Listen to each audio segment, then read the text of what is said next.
So hello guys, Alicia nyo, nagbabalik ulit para sa ating panibagong video. So mga minamahal, kung kahapon nga po ay naglamierda doon nga po sa Europa, itong si Senator Ronald Bato de la Rosa, especially nga po doon sa area ng Vienna, abay ngayon, medyo mas malakas ang kanyang amats dahil nandoon na daw po sa ICC itong si Senator Bato Ronald de la Rosa.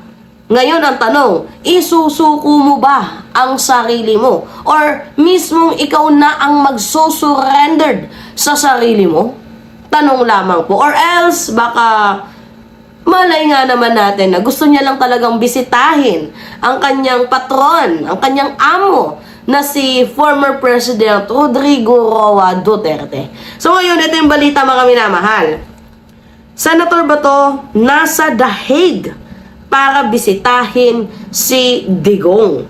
So nakarating na si Senator-elect Ronald Bato de la Rosa sa The Hague, Netherlands ngayong Sabado, Mayo 24 upang bisitahin si dating Pangulong Rodrigo Duterte. Ay, ang galing, no? Talaga nga namang literal na public servant talaga, no? Kung tawagin itong si Senator Bato de la Rosa. Public servant nga ba? Or aso ng mga Duterte? Kasi sa aking pagkakaalam, when, you know, kapag nanalo ka sa Philippine election, especially ikaw, nanalo ka na, dapat una mong ginagawa, gumawa ng batas. Batas para sa mamamayang Pilipino kasi kami sinuswelduhan ka namin. Kaming mga taxpayer ang nagpapalamon sa inyo. 'Di ba? Hindi ka naman ata sinuswelduhan ng taong bayan para ikaw ay mangupal. 'Di ba? Hindi ka naman sinuswelduhan ng taong bayan para maging katulong ni kadigungan. Nagigets ba yun ni Senator Bato de la Rosa? Hindi ka binabayaran para maging tuta-tutaan, maging alipin ng mga Duterte. Binabayaran ka, pinapaswelduhan ka ng taong bayan para paglingkuran ang mamamayang Pilipino kasi you are a public servant. Alam mo yan ba to? And yung pinakaunang duty mo ay tulungan kaming mga mamamayang Pilipino. Gumawa ng batas na makakapag-improve sa mamamayang Pilipino, sa kapwa natin Pilipino. Hindi yung nagpapakatuta-tutaan ka kay former President Duterte. Alam ninyo, yung picture na nakita natin, ito, pakita ko sa inyo. Yan, yung picture na yan, that is not enough. 'Di ba? Para sabihin na pumunta nga talaga siya doon sa The Hague. Not unless meron siyang ipakitang picture na nandoon siya sa ICC. Ayaw nating maniwala sa ayaw natin ng fake news. So baka malay nyo, hanggang doon lang siya sa Vienna. Para meron lang siyang masabi na, oh, matapang ako, oh, nasa likod ko yung mga pulis, oh, hindi ako hinuhuli, oh. Diba pwedeng ganun? Mga minamahal, pwedeng ganun. Yung gustong palabasin ni Senator Bato de la Rosa na hindi nga nila ako hinuhuli, oh, despite na sinasabi ninyo na isa ako sa mga huhuliin. Bato, easy lang. Easy ka lang. Darating din tayo dyan. Meron ka ding panahon at pagkakataon dyan. Kasama ka sa 9 co-perpetrator. Diba? Na hinaid lang yung mga pangalan na aarestuin ng International Criminal Court. Gets mo yon? Ngayon malaya ka pa kasi wala pang warrant eh. Makakapaglamyerda ka pa kung saan-saan. Wala ka pang warrant. Pero pag dumating na yung warrant, I'm pretty sure na mukhang magtatago ka na, Senator Bato de la Rosa. Yung picture na pinakita, yan o, dyan. Sa Vienna lang naman yan, mga minamahal. Unless na lang kung magpakita siya ng picture na pumunta nga talaga siya doon sa The Hague. Sa the Netherlands, sa ICC, kung saan mismo nakadetain itong si former President Duterte. Dapat mayroon kang live video. Di ba, na patunay. Eh baka malay mo, mo lang dyan, oh, napadaan ka lang dyan, tas picture ka dyan sa may police na sasakyan. pwedeng ganun, mga minamahal. Gayong ang makikita naman sa picture na nais namin, yan yung nandoon ka sa The Hague. I don't know kung nagigets ba yun ni Senator Bato de la Rosa, yung ganyong mga statement ang sa akin pagkakaalam, feeling matapang lang yan. Oo, atapang-atao lang yan, pero wala. Hindi yan ano lang yan dyan, palabas lang yan dyan. Front niya lang yan, mga minamahal, na pumunta ko doon sa Europe, pero hanggang Vienna lang, hindi nakapasok doon sa The Hague. Diba? Search nga natin kung may picture si Bato doon sa The Hague. Wala namang picture doon si Bato de la Rosa doon sa The Hague. Ano lang, Bato, nasa Europe na, bibisitahin si Digong sa The Hague. Yan lang yung mga balita, Bato, nasa Europe na, bibisitahin si Digong doon sa The Hague. Pero, wala naman. Mga minamahal, wala naman siyang picture ng ICC.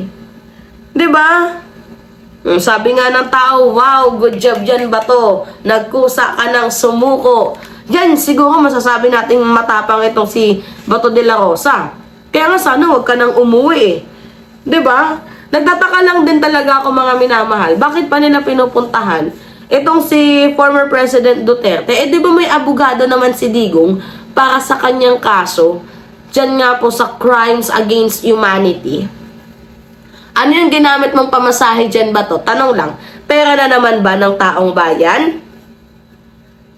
Ikaw, senador ka ng bansang Pilipinas, hindi ka senador ni Duterte.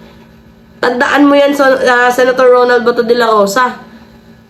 Palamyerda ka pang nalalaman dyan, tapos yung duties and responsibilities mo dito sa Pilipinas, hindi mo magawan? Ano? Namamasyal ka pero gamit mo pera ng bayan? Gusto niyang palabasin na, kahit nandito ako, hindi ako hinuhuli. Congrats, Senator, ha? Talagang senator ka ng mga Duterte. Pero actually, hindi na mahirapan sa kanya yung Interpol. Total, nandyan ka din naman Sana lumabas na nga agad Diba? Total, pag-alagala lang naman dyan si Bato de la Rosa. Sana lumabas na yung warrant of arrest. Para total, hindi na mahirapan yung Interpol kakahanap sa kanya. Daming pera. Saan galing? Drug money? Di umano? Saan galing yung pera? Tanong lamang po, mga minamahal. So, nakakalungkot lang isipin, Pinapasyalan pa nila yung taong makasalanan. Samantalang yung mga taong ginawan ninyo ng kasalanan, hindi nyo man lang kayang bisitahin yung mga pamilyang nangulila. Angas. Angas, no, mga minamahal. Sobrang angas ni Senator Bato de la Rosa. Tapos si Sara Duterte, balak pa din daw mag-birthday dyan. May 31, mga minamahal. Dyan sa The Hague, dyan sa the Netherlands. Uy, BP, angas ha, dyan magbe-birthday sa The Hague. Meron kang kinakaharap na impeachment at plunder, tandaan mo yan. Plunder over confidential funds. Diba? Ito yung balita, mga minamahal. VP Duterte executive may face plunder over confidential funds use. Yan yung sabi ng Solon. Basahin natin kasi habang nag-i-enjoy itong si Sara Duterte, baka nalilimutan niya na meron pa siyang kinakaharap na plunder issue over sa kanyang confidential funds at impeachment. By the way, June 2 na magsisimula ang hearing. Diba?